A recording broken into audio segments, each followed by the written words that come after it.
हाँ थॉमसन ने ये प्रूव किया ना कि हर एक एटम में इक्वल इलेक्ट्रॉन एंड प्रोटॉन होता है। हाँ और रुदरफोर्ड ने ये प्रूव किया कि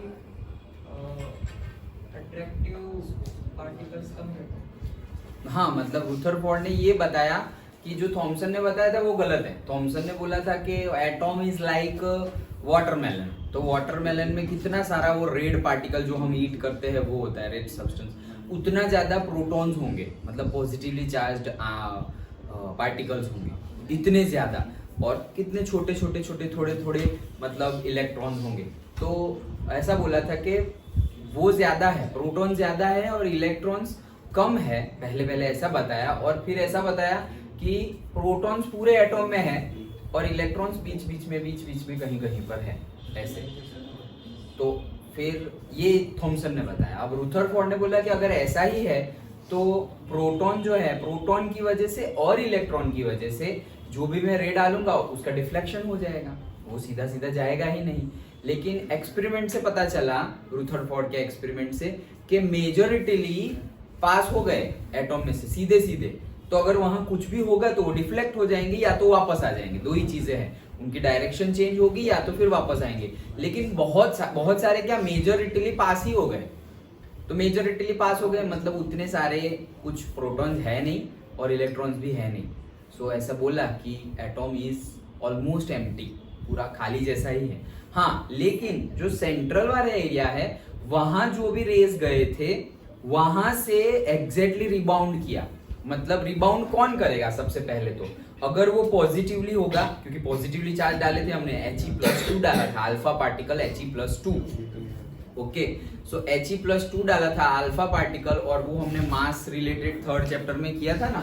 तो He+2 का मास कितना होता है याद रख लेना, 4 AMU। AMU का फुल फॉर्म क्या है? Atomic unit, atomic mass unit, yes.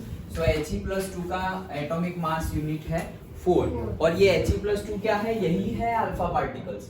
तो अल्फा पार्टिकल्स को इंपार्ट किया गोल्ड फॉइल पे और देखा तो सारे पास हो ही गए ऑलमोस्ट। दैट मींस कि जो थॉमसन बोल रहे थे कि पूरे का पूरा प्रोटॉन से भरा हुआ है और बीच बीच में इलेक्ट्रॉन से, वैसा हुआ नहीं। और बीच में सेंटर से ही रिबाउंड किया है, मतलब अगर पॉजिटिव डाला और पॉजिटिव चार्ज बीच में ही होगा तभी तो रिबाउंड होगा, अगर नेगेटिव होगा तो वो अपने टुवर्ड्स में अट्रैक्ट कर लेगा और उसकी डायरेक्शन चेंज करेगा या कहीं और जाके भेज देगा। मतलब कि कोई ऐसे आ रहा है और मैं अट्रैक्ट ही कर रहा हूँ, मैं कोई सामने से आ रहा है और मुझे भी वही चाहिए, जो आ रहा है मुझे चाहिए वो, मैं उसको अट्रैक्ट करना चाहता हूँ। ओके, तो फिर मैं उसको ऐसे थोड़ी बोलूंगा चला जा, ऐसे बोलूंगा? ऐसा कौन बोलेगा?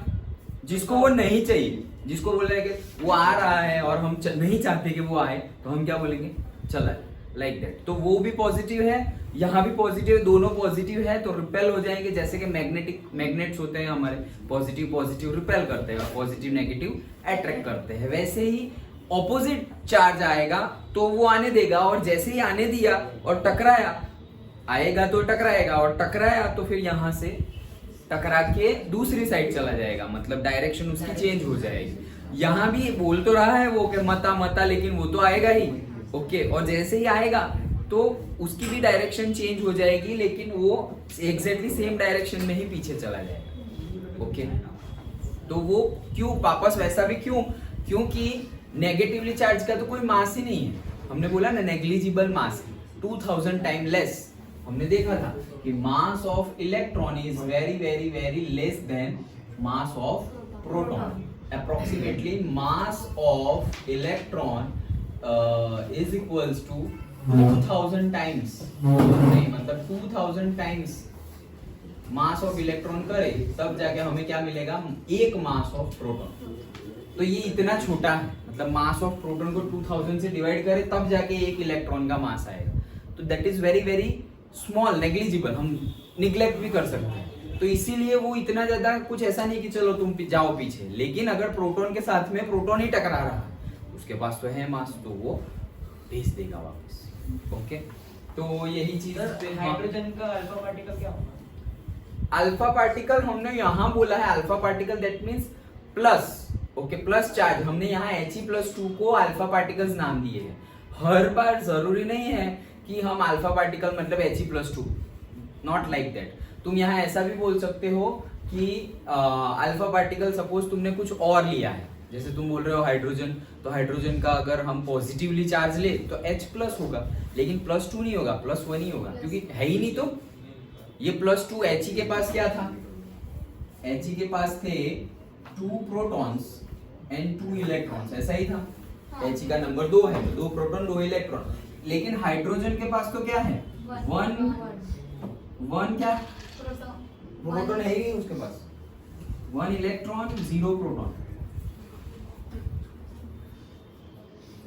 नहीं, ऐसा नहीं, सॉरी, प्रोटॉन तो है, न्यूट्रॉन नहीं है उसके पास। उसके पास क्या नहीं है? न्यूट्रॉन। अभी न्यूट्रॉन पे हम आए नहीं, अभी आएंगे। ओके, तो एक प्रोटॉन और एक इलेक्ट्रॉन। ओके, तो अब ये कितना दे सकता है? ये सिर्फ एक ही दे सकता है, 2 तो दे नहीं सकता, होगा तो देगा ना। तो H का अगर देखेंगे तो हमारा बनेगा H प्लस। समझ में आया? पक्का? चलो, ये हमने देखा था। तो ऑब्जर्वेशंस अगर पूछे जाए तो फिर से हम डिस्कस कर रहे हैं। एक्चुअली ये डिस्कस हमने कर ही लिया था, ऑब्जर्वेशंस एंड कंक्लूजन्स। तो अब हम बात करते हैं। देखो, फिर से एक बार पढ़ लूं तो ऑब्जर्वेशन से सपोज 3 ऑब्जर्वेशन, ध्यान से सुनना। पहला observation, most of the alpha particles passed straight through the gold foil, सारे का सारे सीधे चले, most of the. Second, some deflect by small angles, तो थोड़े डिफ्लेक्ट हुए, लेकिन वो भी ऐसा नहीं कि यहाँ आ रहे हैं तो डायरेक्ट 90 डिग्री पे चले गए, ऐसे आ रहे हैं तो थोड़े एंगल पे डिफ्लेक्ट हो गए। और थर्ड कि 1 in 20,000 particles appear to rebound. तो तीनों ऑब्जर्वेशंस क्या है? 3 ऑब्जर्वेशन देखोगे तुम्हारे 3 मार्क पक्के, तो उसमें क्या लिखना है? वही लिखना है कि भाई कितने पास हो गए, कितने डिफ्लेक्ट हुए और कितने पीछे चले गए। तो सबसे पहले पास हो गए वो, तो दैट मींस मेजॉरिटीली क्या हो गए? पास हो गए। सेकंड, सम डिफ्लेक्ट हुए but very small angle. And third, 1 in 12,000 वापस रिबाउंड हुए। ये उसके ऑब्जर्वेशन है। इसमें से कंक्लूजन क्या निकाला? कंक्लूजन भी 3 लिखोगे, 3 मार्क्स मिल जाएंगे। तो कंक्लूजन क्या था? Most of the atom is empty. Most of the atom is empty. Second, positive charge occupies very little space, कि पॉजिटिव चार्ज है उसकी स्पेस बहुत कम है। जैसे थॉमसन बोल रहा था कि पूरा भरा पड़ा है, वैसा नहीं है, बहुत कम स्पेस में है पॉजिटिवली चार्ज। क्यों? क्योंकि 1 in 12,000 ही रिबाउंड हुआ है। रिबाउंड कौन होगा? जो सेम चार्जेस का होगा वो। तो पॉजिटिव आ रहा है और पॉजिटिव होगा अंदर, तो सिर्फ बीच में से ही रिबाउंड हो रहा है, आसपास से तो रिबाउंड हो रहा नहीं है। तो positive occupies very little space. And third, all positive charge and mass is concentrated in a very small volume within the atom। तो सारे ही जो पॉजिटिव चार्ज है और जो मास है, क्योंकि मास एक्चुअली एटम में मास मतलब क्या? अभी के लिए हम क्या बोलेंगे? प्रोटॉन, क्योंकि इलेक्ट्रॉन तो नेग्लिजिबल है। तो वो तो सारा का सारा कहाँ पर है? सेंटर में है। ओके, और ये जो सेंटर में है उसको हमने नाम, मतलब उन्होंने नाम दिया था क्या? न्यूक्लियस। ओके, सो न्यूक्लियस नाम दिया था और इलेक्ट्रॉन का मास नेग्लिजिबल है। नाउ हमें देखना है structure of atom by Rutherford. तो अब रुदरफोर्ड ने बोल तो दिया कि मेरा ऑब्जर्वेशन ये है और मेरे कंक्लूजन ये है।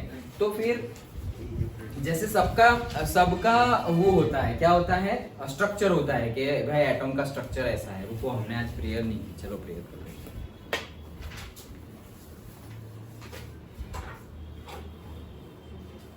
चलो प्रेयर, चलो। गुरु ब्रह्मा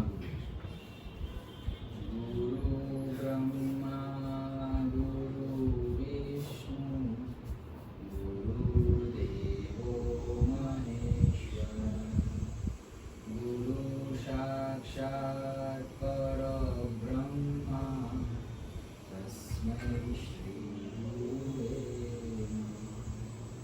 तस्मै श्री गुरुवे नमः।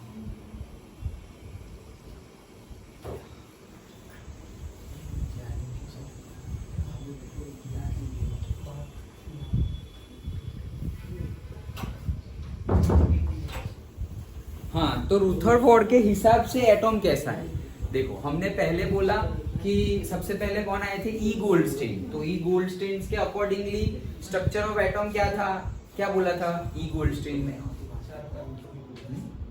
हो गया वो उन्होंने क्या बोला था? गैस भरा हुआ था, गैस चैम्बर था, बल्ब वाला। यस, गैस चैम्बर है तो गैस चेंबर में मतलब एक कंटेनर में लो प्रेशर गैस भरा हुआ है और उसमें से हाई वोल्टेज इलेक्ट्रिसिटी पास करेंगे तो उसमें से कैनाल रेज निकल रहे हैं, canal raise positively charge particles निकल रहे हैं। उनके अकॉर्डिंगली स्ट्रक्चर के एटॉम में क्या है कि भाई एटॉम के अंदर पॉजिटिव चार्ज पार्टिकल्स है, दैट्स इट, खत्म।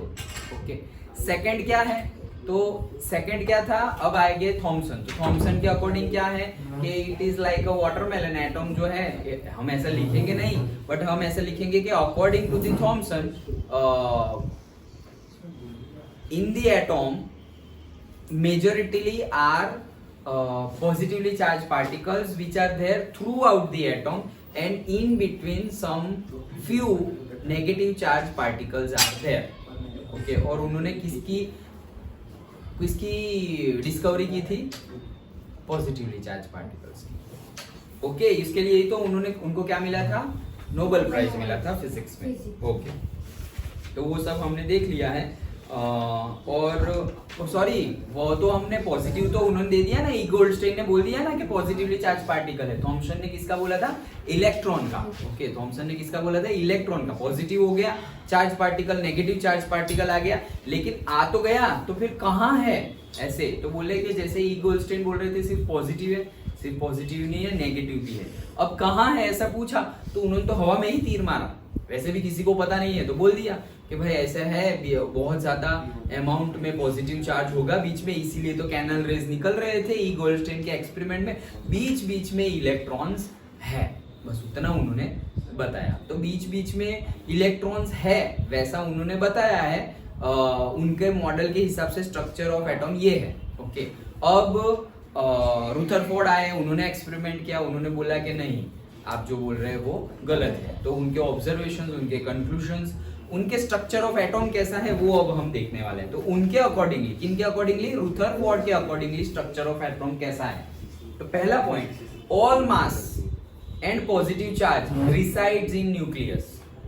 All mass and positive charge particles resides in nucleus. तो ये तो सिमिलर जैसा ही है, थॉमसन ने भी ये तो बताया ही था कि लेकिन थॉमसन ने क्या बोला था, पॉजिटिवली चार्ज पूरे एटम में है, वो ऐसा तो है नहीं। तो ये एग्जैक्ट नहीं बताया था उन्होंने तो बोला था एटम में सब जगह पॉजिटिव चार्ज पार्टिकल्स है, लेकिन रुथरफोर्ड ने क्या बोला, सब जगह नहीं है, सिर्फ और सिर्फ सेंटर में है। तो ये पहला पॉइंट कि जो मास है, तो एटम का मास जो है वो कॉन्सेंट्रेटेड कहाँ है, कॉन्सेंट्रेटेड है उसके सेंटर पे। जैसे कि ऐसा समझो कि ये चेयर पे ये स्टैंड रखा हुआ है। ओके, तो चेयर पे ये जो बोर्ड है टेबल का, ओके, उसके ऊपर ये स्टैंड रखा हुआ है। तो स्टैंड का जो मास है वो पूरे टेबल, स्टैंड किस पे है, ये टेबल पे, बोर्ड पे। तो बोर्ड पे स्टैंड है, तो क्या सारा का सारा मास ऑफ स्टैंड बोर्ड पे इक्वली डिस्ट्रीब्यूटेड है? नहीं, वो बीच में है, जो जगह पे है वहां पे ज्यादा मास है। अब मैं बोलूं कि यहाँ पे स्टैंड का मास कितना है, भाई यहाँ पे स्टैंड का मास है ही नहीं, जीरो है। क्यों? अरे सारा मास तो यहाँ पे है, उसका कॉन्सेंट्रेटेड कहाँ पे है, सेंटर में है। वैसा बताना चाह रहे थे कि भाई ये पूरा अगर एटम होगा तो सपोज यहाँ भी प्रोटॉन, यहाँ भी प्रोटॉन, यहाँ सब जगह प्रोटॉन है और उसका मास है। नहीं, ऐसा नहीं है, सेंटर में है ऐसा। समझ में आया? पक्का? ओके, सो ये पहला था। Second, electron revolve around the nucleus. तो उन्होंने अभी देखो इलेक्ट्रॉन थे ऐसा बोल दिया था थॉमसन ने, लेकिन कहाँ है, क्या है, ऐसे वाटरमेलन के अंदर बीच बीच में ऐसे है, वैसा है क्या, पड़े हुए हैं बस ऐसे? तो बोले नहीं, ऐसा नहीं है, इलेक्ट्रॉन जो है वो रिवॉल्व कर रहे हैं अराउंड दी न्यूक्लियस। रिवॉल्व कर रहे हैं, क्या कर रहे हैं, रिवॉल्व मतलब घूम रहे हैं। तो सपोज ये मेरा पूरा एटम है और ये मेरा न्यूक्लियस है, तो न्यूक्लियस के अंदर कौन है, प्रोटॉन। ओके, सपोज ये हाइड्रोजन है ऐसा समझो, तो हाइड्रोजन के अंदर एक प्रोटॉन एक इलेक्ट्रॉन है, तो एक प्रोटॉन ये रहा। अब इसके अंदर एक इलेक्ट्रॉन होगा, तो सपोज यहाँ पर एक इलेक्ट्रॉन है, कहाँ पर, सपोज ये एक ऑर्बिट है, एटम की साइज तो ये है, एक दूसरी ऑर्बिट है, यहाँ पर एक इलेक्ट्रॉन है। तो ये इलेक्ट्रॉन क्या कर रहा है, घूम रहा है, कंटिन्यूअसली क्या कर रहा है, घूम रहा है, रिवॉल्व कर रहा है। ऐसा बोला किसने, रुथरफोर्ड ने, ऑब्वियसली। हाँ, then third, size of the nucleus is very small as compare to the size of the atom. ये कैसे पता चला उनको? पता चला ना, क्योंकि एकदम सेंटर से ही रिबाउंड हो रहा था। तो जहां से रिबाउंड हो रहा था दैट इज न्यूक्लियस, और जहां से रिबाउंड नहीं हो रहा है दैट मींस वो एटॉम का पार्ट। मतलब अगर यहां से रिबाउंड हो रहा है तो इतना पार्ट, इतने पार्ट से ही पार्टिकल्स रिबाउंड हो रहे हैं, बाकी सब जगह से पास हो जा रहे हैं। तो उनको पता चल गया ना कि कितने पार्ट में से रिबाउंड हो रहा है। दैट मींस उनको साइज पता चल गई कि न्यूक्लियस की साइज क्या है। सो साइज कितनी छोटी है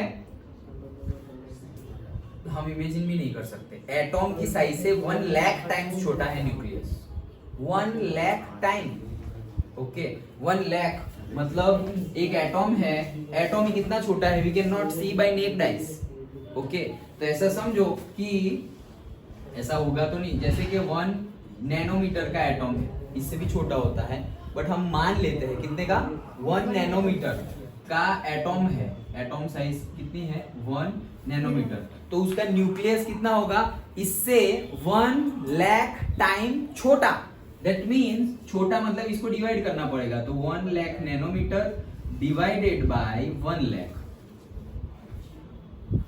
ये कौन हो गया, न्यूक्लियस का साइज। तो ये ऊपर जाएगा 10⁻⁻ माइनस होगा। सो ये 1 इंटू 1 2 3 4 5 10⁻⁻⁵ नैनोमीटर न्यूक्लियस की साइज। मतलब अगर एटॉम की साइज 1 नैनोमीटर है तो न्यूक्लियस की साइज क्या होगी, 10⁻⁻⁵ 1 इंटू 10⁻⁻⁵ नैनोमीटर। इतनी छोटी, कितने टाइम छोटा है वो, 1 लाख टाइम। समझ में आ रहा है? जो समझ में ना आए वो पूछ लेना। समझ में आ रहा है कितना छोटा है? हाँ, इतना छोटा है न्यूक्लियस एक एटॉम में। अगर नैनोमीटर मतलब क्या पता है, नहीं पता होगा तुम लोगों को, पता है? हाँ, कितना, लेकिन जैसे हम बोले 1 centimeter is equal to how many meters, ये तो पता ही होगा, कितना, 100। Sure? Sure 1 centimeter is equal to 100 meter, sure? तीनों यही बोल रहे हैं, पक्का? एक मिनट हाँ, 1000। तुम लोग करो पक्का? हाँ बोलो लावण्य। नो चेंज आएंगे आंसर। हाँ करेक्ट तो है लेकिन गलत है। 1/100। हाँ, 1 meter is equal to 100 centimeter होता है। मीटर बड़ा है, सेंटीमीटर थोड़ी बड़ा है। ओके, तो 1/100 और 10⁻⁻² मीटर लिखना पड़ेगा हमें। तो वैसे ही नैनोमीटर तो सेंटीमीटर से भी छोटा है। Okay, so 1 meter is equals to 1 2 3 4 5 6 7 8 9 nanometer, इतना होता है। 1 मीटर मतलब कितना, 10⁻⁹ नैनोमीटर। 1 मीटर में 10⁻⁹ 9 zeros मीटर होता है। सेंटीमीटर 10⁻²। जैसे 1 मीटर में इसको लिखना हो, 100 को लिखना हो तो मैं क्या लिखूंगा, 10⁻²। 100 मतलब 10⁻²। तो 1 मीटर में 10⁻² सेंटीमीटर होते हैं और से 100 सेंटीमीटर होते हैं। देन अगर लिखना हो तो लिख लो 1 मीटर में, जैसे कि सबसे पहले देखे हम 1 मीटर में सबसे छोटा यूनिट देखे तो है, सबसे छोटा तो नहीं बोला जाएगा लेकिन हम डेसीमीटर बोल सकते हैं, बट पहले चलो ना सेंटीमीटर लेते हैं तो 100 सेंटीमीटर। 1 मीटर में 1000 मिलीमीटर होते हैं। 1 मीटर में 1 2 3 4 5 6 माइक्रोमीटर होते हैं। 1 मीटर में 1 2 3 4 5 6 7 8 9 नैनोमीटर। माइक्रोमीटर, हाँ मतलब इसका सिंबल है माइक्रो का म्यू, लिखा जाता है माइक्रो लेकिन सिंबल उसका क्या है, म्यू। इसको म्यू बोलते हैं कि म्यू, ये वर्ड है कि नहीं सिंबल है ये सिंबल यू, लेकिन एग्जैक्ट यू नहीं है, म्यू है वो, उसको म्यू बोला जाता है। ओके, सो समझ में आया कितना छोटा है वो। ओके चलो, तो यहाँ पे रुथरफोर्ड ने अच्छा वाला एटॉम का स्ट्रक्चर दे दिया है ऐसे, लाइक दिस। लेकिन इनका जो मॉडल है, रदरफोर्ड का भी जो मॉडल है वो भी 100% सही नहीं है। इसमें भी क्या है, ड्रॉबैक्स है। ओके, तो इनमें क्या ड्रॉबैक्स है कि वो ड्रॉबैक्स किसने बाहर निकाले, और एक भाई साहब आए, देखो एक के बाद एक आते रहते हैं, ए तू गलत है, ए तू गलत है, तू गलत है। तो गलत तुम बोलोगे तो तुम्हें बताना पड़ेगा कि सही क्या है, सिर्फ तुम सिर्फ ऐसा नहीं बोल सकते कि तुम गलत हो। तो सही क्या है वो तो बताओ। सो नील बोहर, ओके, नील बोहर, साइंटिस्ट का नाम क्या है, नील बोहर।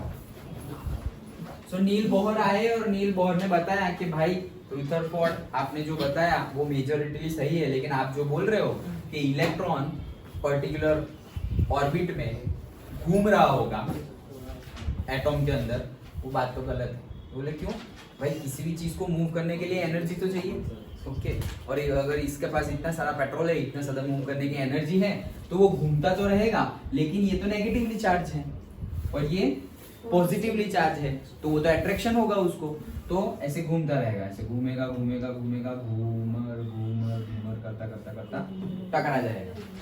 तो अगर टकरा गया तो एटॉम ब्लास्ट हो जाएगा, मतलब टूट जाएगा, क्योंकि इलेक्ट्रॉन नेगेटिवली चार्ज है, प्रोटॉन पॉजिटिवली चार्ज है। अगर इलेक्ट्रॉन घूम रहा है दैट मींस उसके पास एनर्जी है, तो एनर्जी है और धीरे धीरे एनर्जी क्या होगी, कम होगी ना। एनर्जी जैसे पेट्रोल है और तुम गाड़ी घुमा रहे हो, तो जितना दूर जाओगे, जितना गाड़ी घुमाओगे, तो पेट्रोल कम होगा या ज्यादा होगा, कम होगा। तो एक टाइम आएगा जब पेट्रोल खाली हो जाएगा, पेट्रोल खाली हो गया तो अब आगे तुम घूम सकते नहीं हो, और नहीं घूम सकते तो अब क्या हो जाएगा, ऑटोमेटिकली प्रोटॉन और इलेक्ट्रॉन नजदीक आ गए हैं तो वो खींच लेगा अपने साइड। खींची, कौन किसको खींचेगा, प्रोटॉन इलेक्ट्रॉन को खींचेगा या इलेक्ट्रॉन प्रोटॉन को खींचेगा, प्रोटॉन इलेक्ट्रॉन को खींचेगा। क्यों, उसका पावर, क्योंकि वो उसका मास, क्योंकि वो भारे है, जैसे हम ग्रेविटेशन में देखे थे।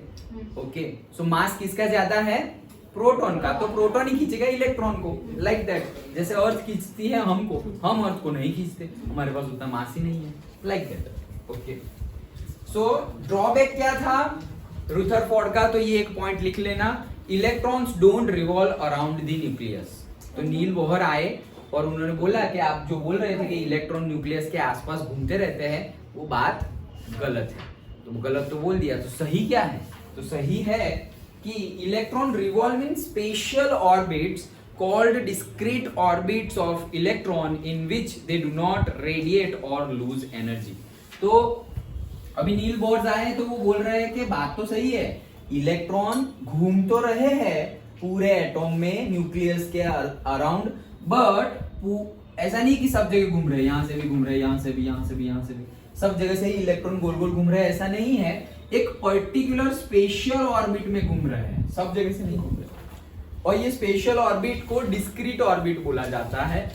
इसकी स्पेसिफिकेशन, इसकी खासियत क्या है कि यहाँ पर अगर वो घूमे तो उसकी एनर्जी लूज नहीं हो रही है, किसकी, इलेक्ट्रॉन की। तो जो एनर्जी से अंदर घूम रहा है वही एनर्जी से, जैसे कि अर्थ है और सन के अराउंड में रिवॉल्व कर रहा है ड्यू टू से ग्रेविटेशनल फोर्स ऑफ सन, तो रिवॉल्व हो रहा है। तो क्या उससे अर्थ की एनर्जी कम हो रही है, नहीं, ओके, घूम रहे हैं।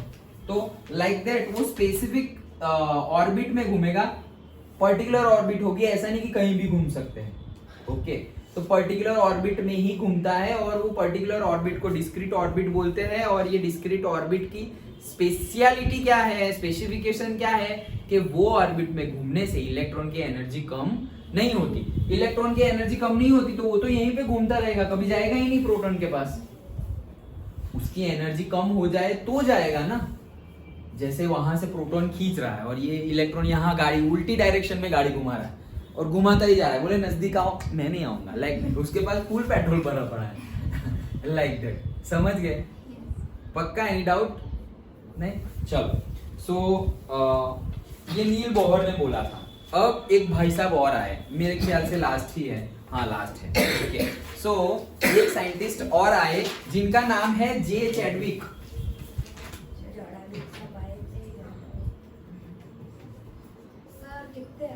ये लास्ट जे चैडविक। तो इन्होंने किसकी इन्वेंशन किया, ओके इन्होंने बोला कि भाई न्यूक्लियस में सिर्फ प्रोटॉन नहीं है, अकेला नहीं है वो। ओके एक दूसरा एलिमेंट भी पार्टिकल भी है जिसका नाम है न्यूट्रॉन। लेकिन जो न्यूट्रॉन है वो न्यूट्रल है, उसका कोई चार्ज नहीं है। जैसे प्रोटॉन का पॉजिटिवली चार्ज था, इलेक्ट्रॉन का नेगेटिवली चार्ज था, वैसे ही न्यूट्रॉन का कोई चार्ज नहीं है, वो जीरो चार्ज। भाई क्यों है? उसके पास मास है। उसके पास क्या है? मास है। इलेक्ट्रॉन से भी ज्यादा मास है। सो मास ऑफ न्यूट्रॉन जो होता है वो प्रोटॉन जितना ही होता है, याद रखना। मास ऑफ न्यूट्रॉन, न्यूट्रॉन को स्मॉल n से डिनोट करते हैं, तो mass of neutron is equals to mass of proton. तो जितना मास होता है न्यूट्रॉन का उतना ही मास किसका होता है? प्रोटॉन का। और हमें पता है इलेक्ट्रॉन का मास तो 2000 टाइम लेस है। कितना? 2000 time less. Yes. Now mass of atom क्या होगा? तो देखो पूरा एटॉम है, एटॉम के अंदर में देखो अभी आगे जाओगे, जैसे थर्ड चैप्टर से फोर्थ चैप्टर में आए तो थोड़े सब कुछ टूट गया है ना कि हाँ भाई स्मॉलेस्ट पार्टिकल एटॉम नहीं है, अब तो ये एटॉम से भी छोटे पार्टिकल है उसके अंदर। वैसे ही तुम अगर 10th के बाद 11th साइंस ले रहे हो तो वहां जाके तुम्हारी ये जो चीज है, मतलब ये जो स्टडी है वो भी टूट जाएगी कि बस ये 3 ही है। नहीं, ये 3 नहीं है, ऐसे सिर्फ ये 3 नहीं है, और भी है। चाय mason, kappa mason, zeta mason, ये सारे। हाँ ऐसा है। हाँ कप्पा, बाहुबली वाला कटप्पा। अच्छा चलो। सो ऐसे दूसरे पार्टिकल्स भी है, लेकिन मेजर जो है, मेजर वो ये 3 है। ओके वो सब है 11th 12th केमिस्ट्री उसमें, बट वो भी उतना ज्यादा नहीं है, लेकिन उसमें एटलीस्ट बताया जाता है कि हम जो समझ रहे थे कि इतना है इतना है, उतना नहीं है, और भी है। Okay like that. क्या कर रहे हो कश्यप? फोन रख दो। हाँ तो अब अगर हम बोले कि मास ऑफ एटॉम क्या होगा, तो एटॉम में मेजरली क्या है? 3 लोग हैं, प्रोटॉन, न्यूट्रॉन और इलेक्ट्रॉन। और हमने बोल दिया कि इलेक्ट्रॉन का मास 2000 टाइम लेस है। देखो मास और साइज में गड़बड़ी मत करना। 2000 टाइम्स कम मास है इलेक्ट्रॉन का कंपेयर टू द प्रोटॉन। और 1 लाख वाला क्या बोला था कि जो एटॉम की साइज है उससे 1 लाख टाइम लेस साइज है किसकी? न्यूक्लियस। ओके तो वो टाइम्स में गड़बड़ी मत करना। जे चैडविक ने न्यूट्रॉन ढूंढे थे। और अगर हम एटॉम की मास की बात करें, एटॉम की mass of atom, mass of atom, तो मास ऑफ एटॉम की बात करें, 3 लोग हैं, इलेक्ट्रॉन को तो बोला है कि नेग्लिजिबल है भाई, कुछ है नहीं, एक 2000 टाइम तो लेस है। ओके उसका मास, तो उसको 0 ही गिन लो। अगर उसको 0 ही गिने तो फिर बाकी कौन रहे? सिर्फ और सिर्फ प्रोटॉन और neutron. So mass of proton plus mass of neutron दोनों का सम कर देंगे तो हमें मिलेगा मास ऑफ एटॉम, और इसी को बोलते हैं एटॉमिक मास। क्या बोलते हैं? Atomic mass. तो एटॉमिक मास तो हमने देखा था ना, मास नंबर, एटॉमिक नंबर, वैसे मास नंबर और एटॉमिक मास नंबर, तो वो भी याद करना है। और कल मैंने तुम्हें ट्रिक बताई थी, ओके 2z वाली। सो जो z मतलब एटॉमिक नंबर डाल देंगे हम, तो उसमें अगर डाल दिया तो इवन के लिए 2z और ऑड के लिए 2z+1। इसमें एक्सेप्शन कौन कौन से हैं? Hydrogen, beryllium, nitrogen and argon, ये 4 लोग एक्सेप्शन है। और हम बात किसकी कर रहे हैं? 1 to 20 की बात कर रहे हैं, बाकी सबकी बात अंडरस्टूड। ओके तो लिखा हुआ है ना, नहीं तो वो वीडियो में देख लेना वापस। चलो सो एटॉमिक मास पता चल गया। So what is atomic number और एटॉमिक मास? तो एटॉमिक नंबर मतलब नंबर ऑफ प्रोटॉन, और हमने बोला नंबर ऑफ प्रोटॉन मतलब इलेक्ट्रॉन भी उतने ही होंगे। सो एटॉमिक नंबर की बात करें तो वो क्या डिस्क्राइब करेगा? Number of proton and number of electron, लेकिन दोनों का सम नहीं, उतना ही।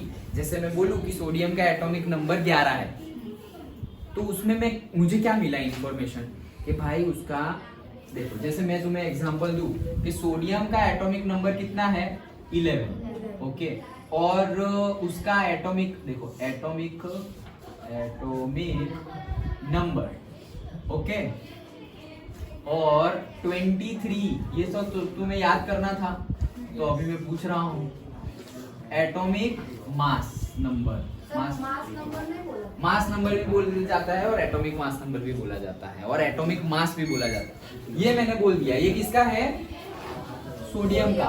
एटॉमिक नंबर है 11 और एटॉमिक मास है 23। नाउ यू टेल मी कि सोडियम के अंदर कितने प्रोटॉन, कितने न्यूट्रॉन और कितने इलेक्ट्रॉन होंगे? तीनों तीन के नंबर चाहिए मुझे, क्वांटिटी। सर उसमें 11 प्रोटॉन है। चलो, तो प्रोटॉन होंगे कितने? 11। फिर इलेक्ट्रॉन 0 बुक में भी देख के मत बोलना। बुक में कहा है? हाँ लिखा हाँ बोलो। 0 न्यूट्रॉन। नहीं इलेक्ट्रॉन का मास नेग्लिजिबल है, नंबर नहीं। इलेक्ट्रॉन तो होंगे ना उसमें, इलेक्ट्रॉन तो होंगे। इलेक्ट्रॉन ना हो वैसा एटॉम नहीं होगा। इलेक्ट्रॉन तो होंगे ही।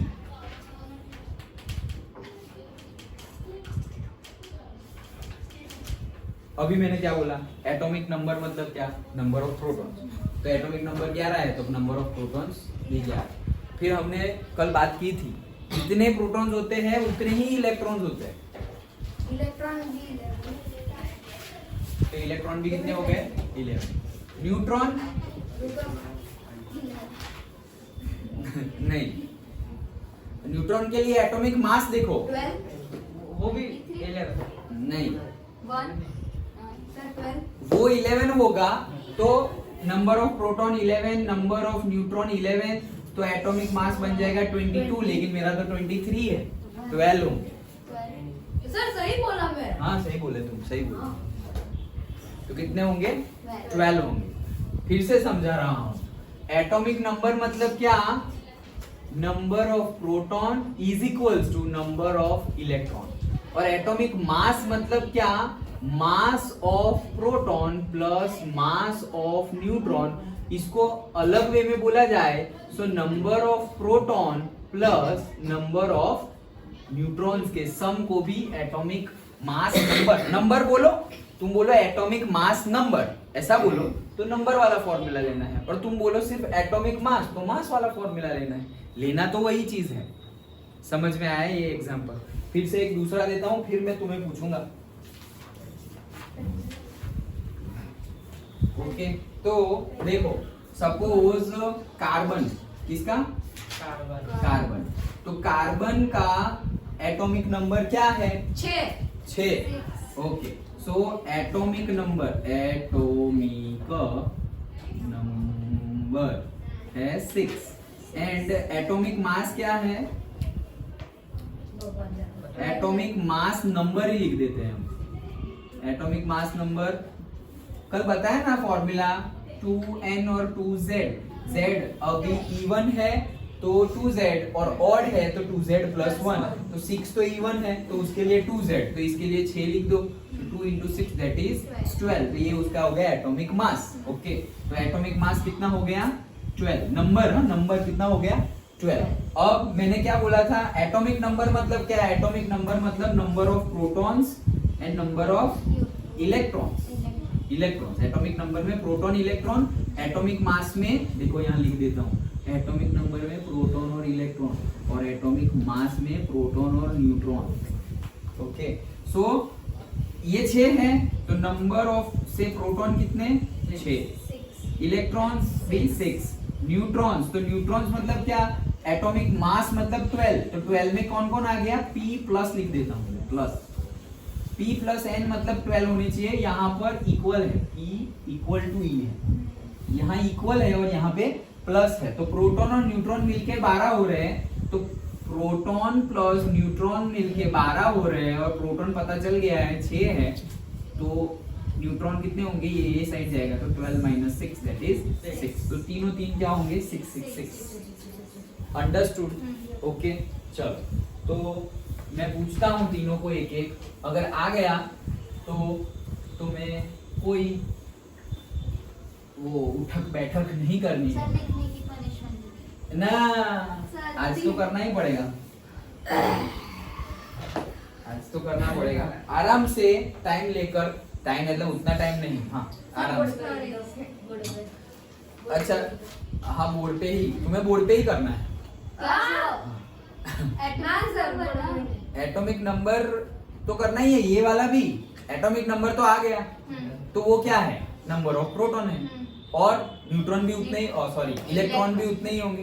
तो पता चल गया एटॉमिक नंबर। सपोज तुम बोलो कि भाई फ्लोरीन का 9 है, तो दैट मींस 9 प्रोटॉन और 9 इलेक्ट्रॉन है, बात खत्म। न्यूट्रॉन पता करना है तो फ्लोरीन का एटॉमिक मास तुम्हें बता देना है। तो फ्लोरीन का एटॉमिक मास कितना था? हाँ, क्या?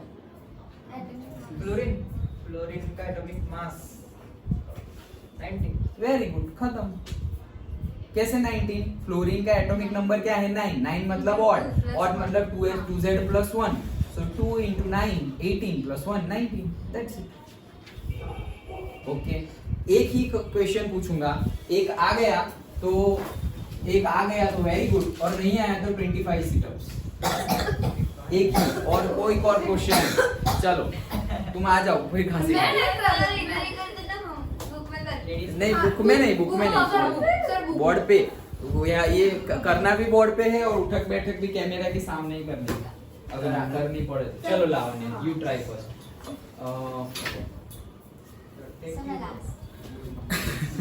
लड़ते की हो लड़ के आगे हार। कैल्शियम का करो, Ca। कैल्शियम का नंबर ऑफ प्रोटॉन, न्यूट्रॉन और इलेक्ट्रॉन तुम्हें बताने। निकालूं? हाँ निकालो। एटॉमिक नंबर लिखना हो तो लिख लो, मास नंबर लिखना हो तो वो भी लिख लो, लेकिन मुझे चाहिए कि कितने प्रोटॉन, न्यूट्रॉन और इलेक्ट्रॉन है ऐसा।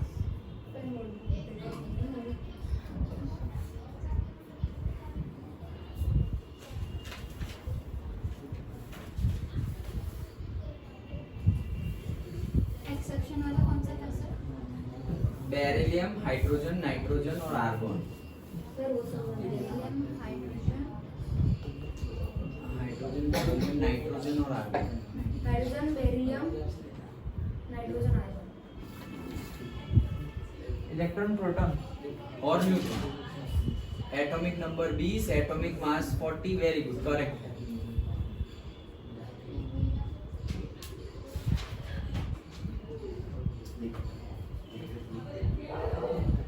सर इनमें क्या करना होता है? किसमें? इवन इवन में 2z और ऑड में 2z plus 1 एटॉमिक मास के लिए, मास नंबर के लिए।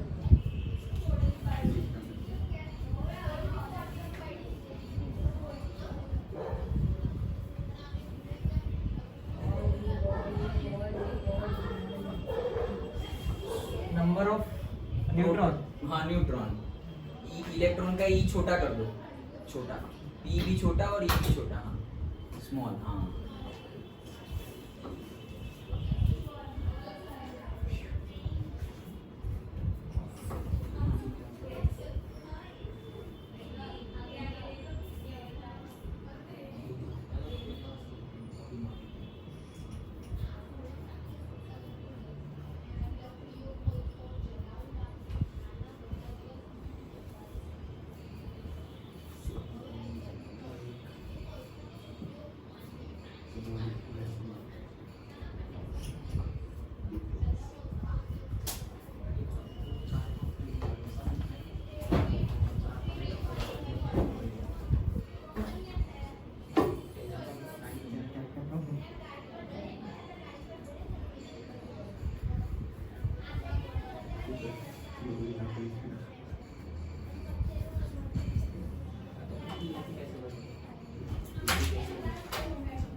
सभी 20,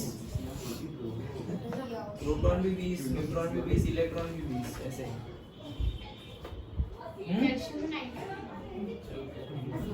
श्योर? करेक्ट है, वेरी गुड। चलो पूछी।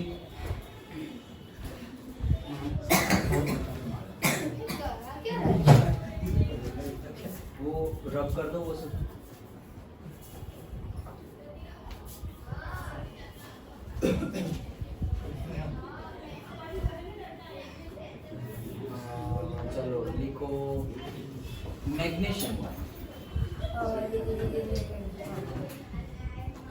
ऑडी बॉडी बॉडी ऑडी लीव ए ऐसे नहीं है, तुम करो। लीव में सर मैं भूल गया। हाँ कोई नहीं, करो। क्या करते हैं? 2Z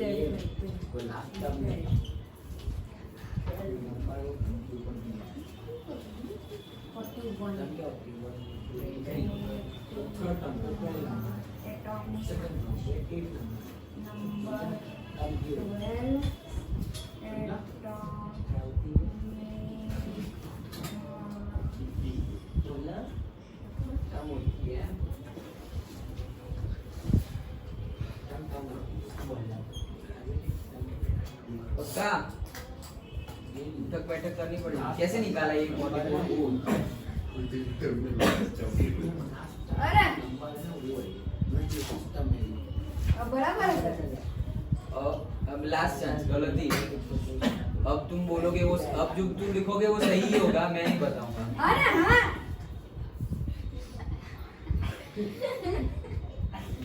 चलो आगे करो।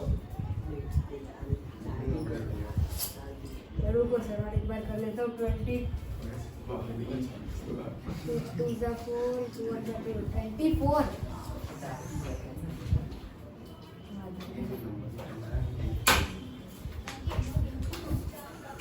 proton is equal to 12 electron is equal to 12 neutron is equal to 24 minus 12 is equal to 12 sir हो गया सारे 12। ओके गुड, सही है। हाँ सही। पूरे का दो करवाऊँ अभी, 2 बार कर ना वापस उड़ेगा और उड़ेगा था। वो यूरेका कपड़े निकाल के करता था। किसने किया था वो यूरेका? पता नहीं किया होगा। ये आइंस्टाइन है। नहीं नहीं हाँ नहीं, तो कौन आइंस्टाइन ऐसी हरकतें नहीं करता। साइंस में था कोई पता है आर्किमिडीज। अभी तो देखा था लास्ट चैप्टर में। भूल गए सर वो तो सब। चलो आ जाओ दिशा।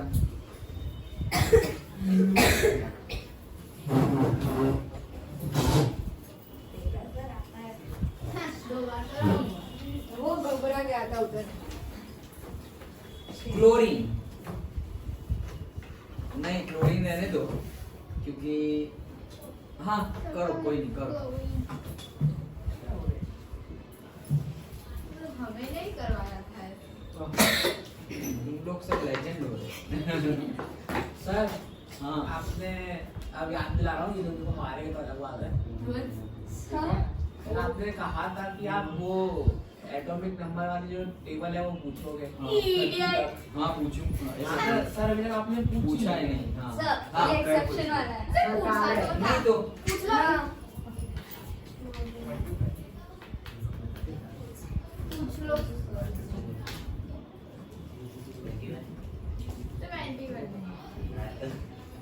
सिर्फ 20 बता रहा है। किसने? तू जा रही।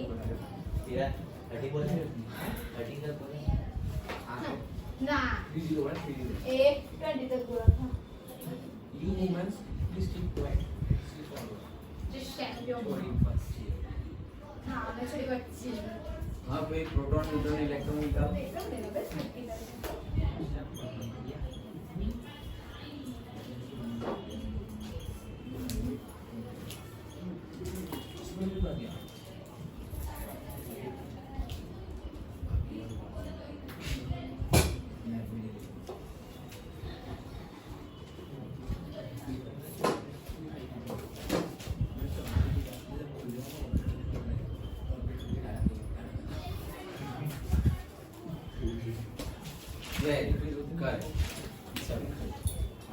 अच्छी बात।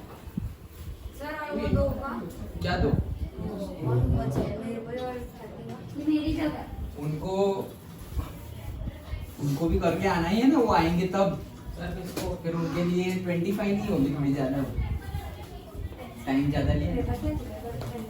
सर चलो। वो आप कब पूछोगे? कभी भी कभी भी करना। कभी भी फॉर्मूला भी मैथ्स के कभी भी। कभी भी। सब रेडी रहना है। चलो सो अभी हमने जो बोला कि लास्ट में कौन थे, चैडविक भाई, उन्होंने न्यूट्रॉन निकाले थे। ओके, और उन्होंने न्यूट्रॉन की खोज की थी और बस यही था। और न्यूट्रॉन कहाँ रहते हैं, प्रोटॉन के साथ न्यूक्लियस में। ओके, तो अब देखते हैं हम distribution of electron in orbit. जैसे किसने बोला कि स्पेसिफिक ऑर्बिट में घूमते हैं, वो किसने बोला था, नील बोहर ने बोला था कि स्पेसिफिक ऑर्बिट में घूमते हैं इलेक्ट्रॉन। तो वो स्पेसिफिक ऑर्बिट का नाम है KLMN। Okay, KLMN। तो ये डायरेक्ट ABCD नहीं आती क्या, तो KLMN शुरू हो गया तो एक्चुअली उसके पीछे रीजन है जिसकी वजह से KLMN नाम दिया था। बुक का ऐसे बुक का क्वेश्चन नहीं है, सिलेबस के बाहर का है, बट ऐसा क्यों किया, K से क्यों शुरू किया, ABCD भी बोल सकते थे, लेकिन KLMN ही इसलिए शुरू किया क्योंकि उन्होंने जब ढूंढा ये सब, जब चल रहा था, तो उनको नहीं पता था कि कितनी एनर्जी वाले इलेक्ट्रॉन आएंगे।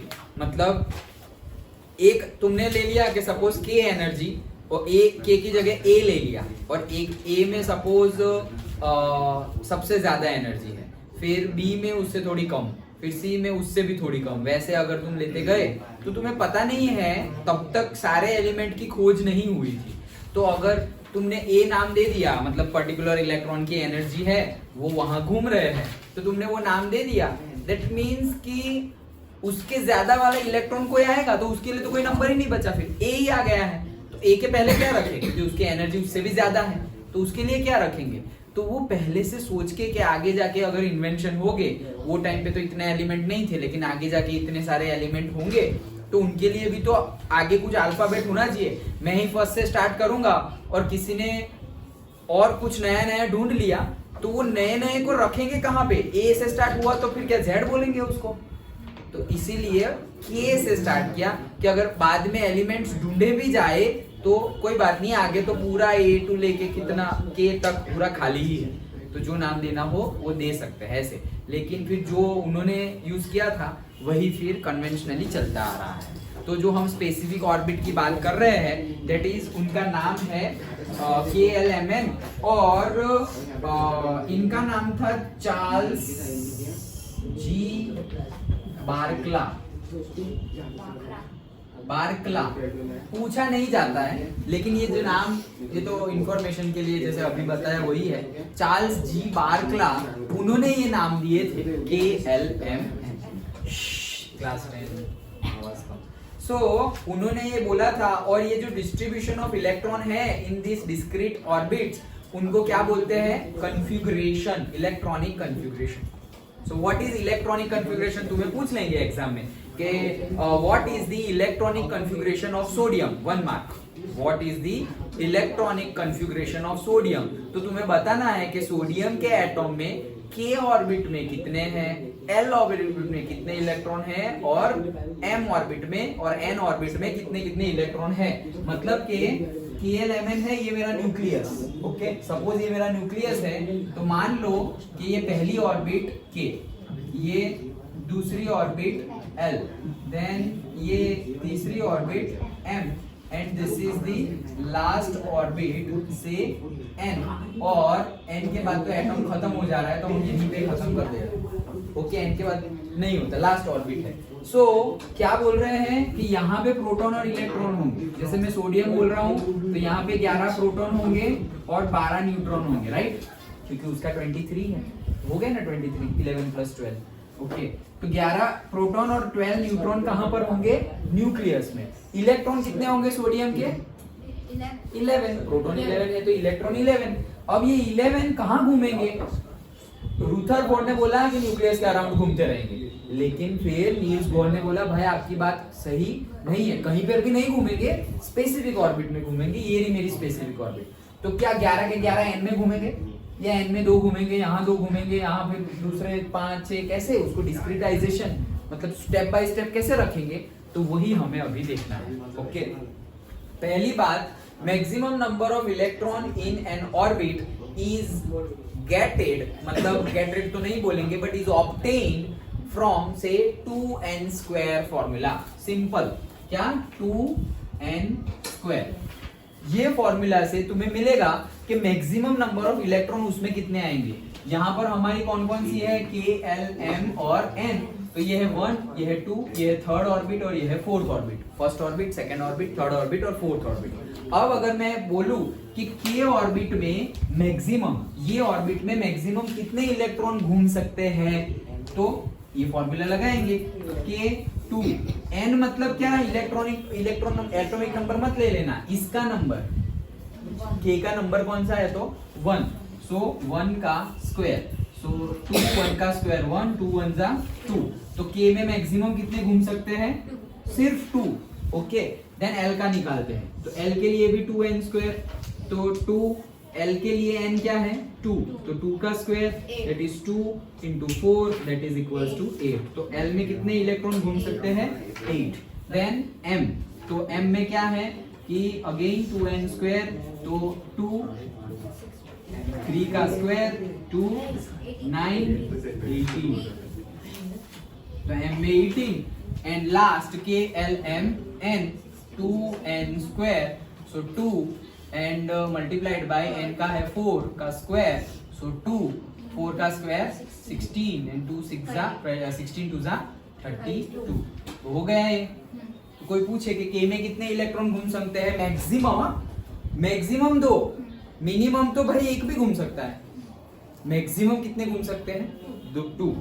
फिर L में 8, दैट डजंट मीन कि L में एक नहीं घूम सकता है, 2 भी घूम सकते हैं, 3 भी घूम सकते हैं, लेकिन मैक्सिमम 8 से ज्यादा नहीं। ओके, फिर M में 18 एंड N में 32। समझ में आ गया सर, तो N उनकी कैपेसिटी को बताता है।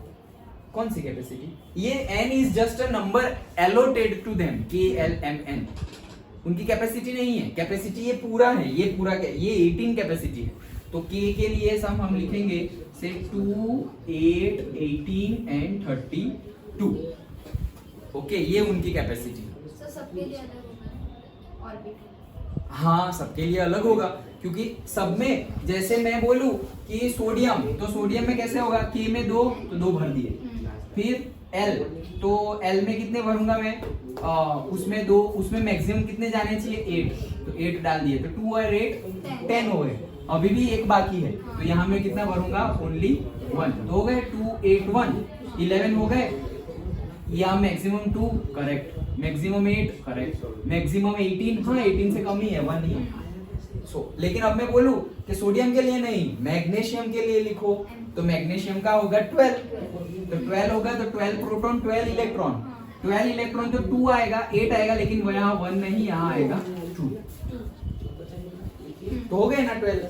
मैं बोलूं एल्यूमिनियम के लिए, सो 2 8 और यहाँ पे हो जाएगा 3। N नहीं होगा तो चलेगा क्या, N? हाँ चलेगा, N नहीं होगा तो चलेगा।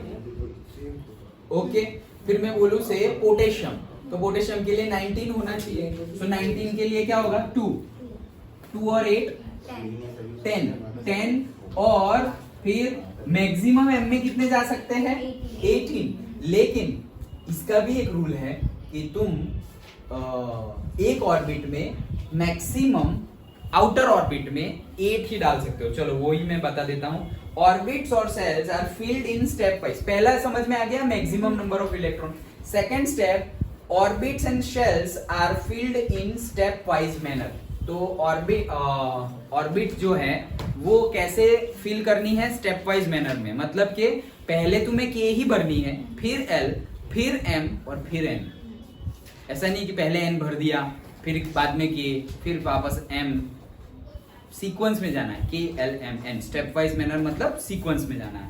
And third point, outer most orbit can not have more than 8 electrons. Last वाली ऑर्बिट में 8 से ज्यादा इलेक्ट्रॉन्स नहीं होंगे, क्योंकि अगर 8 से ज्यादा इलेक्ट्रॉन होंगे तो वो इनस्टेबल तो नहीं बोल सकते ग्रामेटिकली, अनस्टेबल हो जाएगा। क्या हो जाएगा, अनस्टेबल। सो मैक्सिमम कितने रहेंगे, 8 इलेक्ट्रॉन्स। कहां पे, लास्ट आउटर मतलब लास्ट में। तो N में नहीं, जो भी लास्ट हो। जैसे मैं हाइड्रोजन लूं और से मैंने लिथियम लिया, तो लिथियम के लिए तो 3 ही होगा। तो 3 मतलब K में आ गए 2 और L में आ गया 1, हो गए 3। बट 1 तो हो सकता है, 8 से ज्यादा नहीं हो सकता। समझ में आया? जो भी आउटर हो, आउटर मतलब जो लास्ट वाली हो, वो उसके लिए जो लास्ट वाली हो, हर बार n नहीं होगी। जैसे इसके लिए लास्ट वाली एल्यूमिनियम के लिए कौन सी है? m है, n नहीं है। लास्ट वाली मतलब उसके लास्ट वाली, KLMN में लास्ट वाली नहीं। समझ में आ गया? तो कितने रूल याद रखने हैं? सबसे पहले मैक्सिमम नंबर ऑफ इलेक्ट्रॉन्स, तो 2n स्क्वायर कर दो। KLMN, K के लिए 1n, L 2, M 3, N 4। चल रहा है? हाँ। देन सेकंड कि स्टेप वाइज ही फिलअप करना है, पहले K, फिर L, फिर M और फिर N। And third, outer most orbit हो उसमें 8 से ज्यादा नहीं होने चाहिए। तो जैसे कि मैं अभी तुम्हें बोलूं कि पोटेशियम का भरो, तो पोटेशियम का बोलो पृथ्वी, इलेक्ट्रॉनिक एटॉमिक नंबर देख लिया तुमने, तुम्हारी स्माइल से पता चला। नहीं सर 19। तो पोटेशियम का होता है 19, सो कितना होगा? 2 यहाँ भर दिया, देन 2 और फिर 8, क्योंकि मैक्सिमम पे 8 सर है। पोटेंशियम है ही नहीं, मतलब 18 तक ही है बुक के अंदर। कहाँ से देखूंगा करूँगा पोटेंशियम? अच्छा ठीक है, तो लर्न तो किया है ना? लेकिन हाँ किया है, लेकिन मैं बोल रहा 2, हूँ। 8, अब मैक्सिमम इतने कितने? 18। 18। तो कितने बाकी रहे मेरे? 8 तो हो गए, 10 हो गए, हाँ। 9 बाकी है, तो मैंने क्या कर दिए? 9। तो इसके देखो मैक्सिमम हो सकते हैं, देन स्टेप वाइज भी हमने किया, लेकिन थर्ड रूल यहाँ पे वायोलेट हो रहा है कि लास्ट उसकी जो ऑर्बिट है उसमें 8 से ज्यादा नहीं होने चाहिए। 1 से ज्यादा नहीं होने चाहिए तो नहीं होने चाहिए भाई, तो फिर मैं 8 लिख देता हूँ यहाँ पे और n में 1। और n। समझ में आया? Yes sir. ओके, तीनों रूल सेटिस्फाई होने चाहिए। फिर तुम सोचोगे, ये क्वेश्चन आएगा शायद माइंड में, भाई मैक्सिमम लास्ट में 8 होना चाहिए, तो फिर ये कैपेसिटी किस बात की? 18 और 32 किस बात की? जाने तो वाले नहीं है 8 से ज्यादा। ताकि वो स्टेबल रहे। स्टेबल रहे वो तो है ही।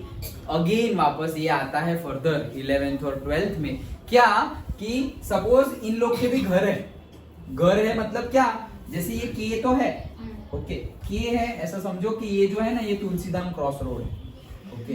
अब उसके अराउंड में हम गिन रहे हैं, तो उसके अराउंड में सबसे पहली सोसाइटी है सपोज चित्रकूट 2, चित्रकूट नंबर 2, तुलसीधाम, ये साइड जो भी ये सारी है वो पहले सर्कल में, तो वो सारी के, वो सारा पहले ऑर्बिट में है। लेकिन पहले ऑर्बिट में तो कितनी 3 सोसाइटी बोल दी मैंने, तुलसीधाम बोल दिया, चित्रकूट सोसाइटी नंबर 2 बोल दी, तो 2 तो बोल दी। अब दूसरी ऑर्बिट, तो दूसरी ऑर्बिट में अगर देखे तो भाई चित्रकूट 2 आ गया, राधा कृष्ण आ गया, पुष्पकुंज सोसाइटी आ गई, वहां पे ये चित्रकूट 1 आ गया, तो थोड़ा ऑर्बिट बड़ा हुआ। एक ऑर्बिट में एक ही सोसाइटी होगी ऐसा नहीं है, कितनी सारी सोसाइटीज हो सकती हैं, ओके लाइक दैट। और फिर तो सोसाइटी मैक्सिमम इलेक्ट्रॉन, मतलब ये मैक्सिमम इलेक्ट्रॉन की बात है, ओके। जैसे हमने बोला ना कि मैक्सिमम नंबर 8 ही रह सकते हैं, 8 रह सकते हैं, मतलब एक घर में 8 रह सकते हैं, लेकिन पूरी सोसाइटी में सिर्फ एक ही घर है, बोले नहीं, सोसाइटी में तो बहुत सारे घर हो सकते हैं। तो हम देखेंगे एक्चुअली, तुम जब 11th क्लास में साइंस लोगे तो उसमें KLMN की जगह एक्स्ट्रा जो हमारी आएगी वो आएगी S, P, D और F, तो वो आगे जाके आएगा, ओके। S, P, D और F तो बात की बात है, हमारे सिलेबस के लिए इतना ठीक है। लेकिन SPDF आएगा, और वो जब SPDF आएगा तब तुम्हें पता चलेगा हाँ 18 हो रहे हैं, लाइक समझ में आया? ओके, तो अभी ये तो इन्फॉर्मेशन के लिए बताया कि तुम्हारे माइंड में आएगा कि भाई मैक्सिमम कैपेसिटी 18 है और तुम एक रूल ये लाए कि लास्ट में 8 से ज्यादा नहीं भर सकते, तो फिर मैक्सिमम का काम क्या है? मैक्सिमम का काम है, बट हमारे सिलेबस में अभी इतना ही। समझ में आ गया? सर के को 1, एल को 2, ऐसा क्यों बोल? स्टार्ट ही कैसे किया है ना हमने, स्टार्ट ही कैसे किया है? KLMN मतलब ABCD में सबसे पहले क्या आता है? K, L, M, N, O, P, Q, R, S, T, U, V, W, X, Y, Z, alphabetically ही जाना है, ओके। तो K को फर्स्ट दिया है, S के बाद और कुछ है? F? के आगे कौन सा है क्या? ऐसा पहले है। SPDF के आगे नहीं, और कुछ नहीं उसका है। नंबर क्या है? SPDF में यहाँ एक्चुअली तुम 2, 8, 18, 32 है ना, तो उसमें ये 1 नहीं, लेकिन 2, 8, 8, 18, 18, 32 ऐसे है। 2, 8 8 18 18 32 लाइक दैट, वैसे फील करना है। और वो इलेक्ट्रॉनिक कॉन्फ़िगरेशन थोड़ा मतलब तुम अभी नहीं लेकिन 11 साइंस में आएगा, कंफ्यूज हो गई इसलिए मैं ज्यादा नहीं बता रहा हूँ। कि सपोज P है, जैसे S है तो S में सपोज ये दो आ गए, ये दो इलेक्ट्रॉन यहाँ पे S में आ गए। फिर P है तो P में PX होती है, PY होती है, P में भी उसकी कैटेगरी है PX PY PZ। तो इसमें दो ऐसे उल्टे घूम रहे होंगे, ये ऐसे घूम रहा है तो ये ऐसे, और इसमें सर नहीं देखना अभी। हाँ, तो इसीलिए कंफ्यूज हो जाओगे। ओके, तो SPDF वैसे हो जाता है, तो वो क्वांटिटी भी बढ़ती जाती है क्योंकि हमारे पास 118 एलिमेंट्स हैं, तो सबके इलेक्ट्रॉन फिल करने हैं हम। ओके, लेकिन अभी के लिए तुम्हें ये जो हमने सिलेबस में वो पक्का आना चाहिए। जैसे अभी एटॉमिक नंबर, प्रोटॉन कितने, इलेक्ट्रॉन कितने, न्यूट्रॉन कितने, वो आ गया। वैसे KLMN में इलेक्ट्रॉनिक कन्फिग्रेशन क्या होगा वो आ जाना चाहिए। पक्का समझ में आ गया है? 3 ही रूल याद रखने हैं, मैक्सिमम वाला, then step by step fill करना है, and third one outermost में 8 से ज्यादा होने चाहिए नहीं। तो तुम्हें ये फिगर है, ये पेज पे ये देखो सबका दिया हुआ है, ये एटॉमिक इलेक्ट्रॉनिक कन्फिग्रेशन ये रहा। तो वो सारे क्या है, इलेक्ट्रॉनिक कन्फिग्रेशन है। सो तुम्हें कोई भी पूछा जा सकता है 1 to 20 में से कि सपोज से कुछ भी से लिथियम का इलेक्ट्रॉनिक कन्फिग्रेशन बनाओ, तो पहले तो लिखो कि लिथियम मतलब एटॉमिक नंबर 3 और लिथियम है 3 नंबर का, तो वो 3 नंबर है, ऑड है मतलब 3 to the 6 and 7, तो एटॉमिक मास कितना होगा 7 होगा। ओके, तो इसमें प्रोटॉन कितने होंगे 3, इलेक्ट्रॉन कितने होंगे 3 और न्यूट्रॉन कितने होंगे 4। ओके, ये हमने लिख दिया। अब इसको फील करते हैं, तो ये फील करके दिखाना हो तो दिखाओ, वरना हम डायरेक्ट भी बोल सकते हैं कि K में 2 भर देंगे, फिर L में कितने 3 ही है ना टोटल इलेक्ट्रॉन, K में 2 L में 1, 3 हो गए, बात खत्म। लेकिन अगर तुम्हें पूछा है 2 मार्क्स में तो तुम्हें ड्रॉ करके भी दिखाना होगा, ये सब भी बताना है तुम्हें। ओके, ऐसे डायरेक्ट तुम ड्रॉ करोगे और इतना लिख दोगे तो मार्क्स मिल जाएंगे, लेकिन ये सब ऐसे लिखा हुआ होगा तो अच्छे मतलब चांस ही नहीं है मार्क्स कटने के, और इंप्रेशन भी थोड़ा अच्छा जाएगा। तो तुम्हें करना क्या है, ये न्यूक्लियस बना दिया, इसके अंदर प्रोटॉन, तो प्रोटॉन कितने हैं भाई 3p, तो 3 प्रोटॉन, देन न्यूट्रॉन तो भाई 4 न्यूट्रॉन, डन।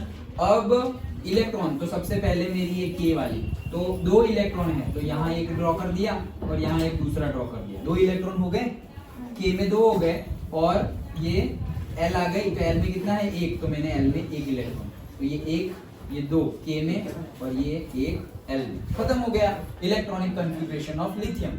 वैसे सबका ड्रॉ कर सकते हैं हम, समझ में आया? जैसे कैल्शियम पूछ ले तो कैल्शियम का कितना होगा 20। ओके, तो 20 के लिए क्या लिखेंगे, K में 2, KL, L में 8, देन M में भी 8 और N में 18 और 2, तो क्या लिखेंगे हम 2 8 8 2। और करना हो तो कैसे करेंगे कि भाई K में 2 डाल दो, इसमें फोन आ रहा है ना,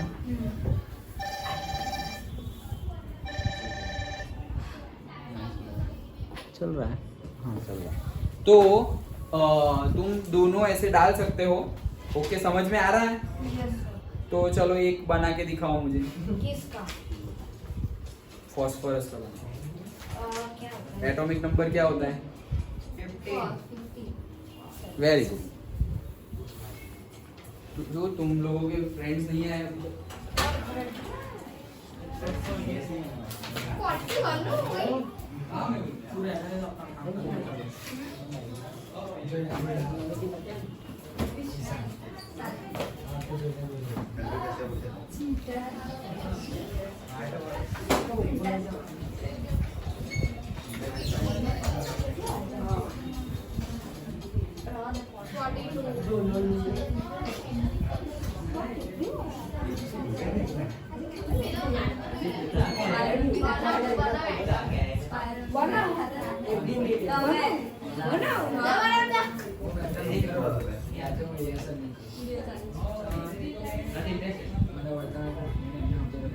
क्या 15 ना?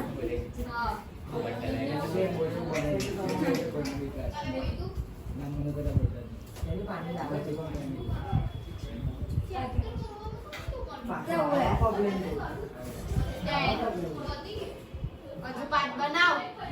शांति रात में तारी आते कई बात कही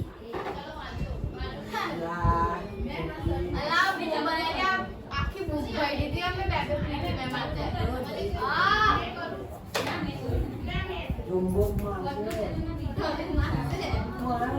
Zomba. Zomba. Ah, mula na.